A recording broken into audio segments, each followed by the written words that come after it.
Hey guys, welcome back to my channel. Let's make chocolate popsicles.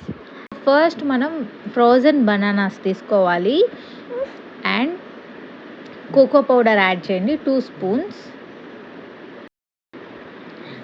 Nuts powder in case మీ ఇంట్లో అవైలబుల్లో లేకపోతే nuts powder cashew and బాదం యాడ్ చేసుకోవచ్చు. నేను బిఫోరే కోకోనట్ మిల్క్ తీసాను. కోకోనట్ మిల్క్తోనే చేయండి, టేస్ట్ అనేది కొంచెం డిఫరెంట్గా ఉంటుంది.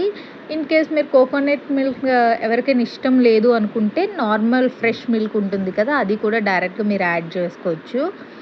అండ్ కొంచెం హనీ యాడ్ చేయండి, బికాజ్ మనకి కోకో పౌడర్ కొంచెం చేదుగా ఉంటుంది కదా, సో దానికి బ్యాలెన్స్ అవ్వడానికి హనీ యాడ్ చేస్తున్నాను. నేను షుగర్ యాడ్ చేయట్లే, బికాజ్ కిడ్స్కి మనం ఇస్తాం కాబట్టి. ఫైనల్గా నేను మౌల్డ్స్లోకి ఫిల్ చేసేసి చియా సీడ్స్ వేసి మిక్స్ చేశాను. అండ్ నట్స్ పౌడర్ అగైన్ నేను యాడ్ చేశాను, అది కూడా వేసి మిక్స్ చేశాను. సో మన ఐస్ క్రీమ్ అంతా యూనిఫామ్గా మిక్స్ అవ్వాలి. వన్స్ అది కంప్లీట్ అయిపోయాక పాప్సికల్ ట్రే అంతా ఫుల్గా ఫిల్ అయిపోయింది. ఇంకా కొంచెం ఉంటే అది నేను కప్స్లోనే ఫిల్ చేసేసి సేమ్ ప్రాసెస్లో ఫిల్ చేశాను. అండ్ ఇది కూడా తినొచ్చు కదా మనం, అన్ని కంబైన్డ్గా నేను ఫ్రీజర్లో పెట్టేశాను. మినిమం 10 అవర్స్ మీరు స్టోర్ చేయండి. సో మనకి అది ఐస్ క్రీమ్ షేప్ రావాలంటే 10 అవర్స్ ఉండాలి. ఆఫ్టర్ 10 అవర్స్ తీసాక మనకి యమ్మీ ఐస్ క్రీమ్ వచ్చింది. టేస్ట్ అయితే చాలా బాగుంది. మీరు కూడా ట్రై చేయండి. Thanks for watching. Take care. Bye.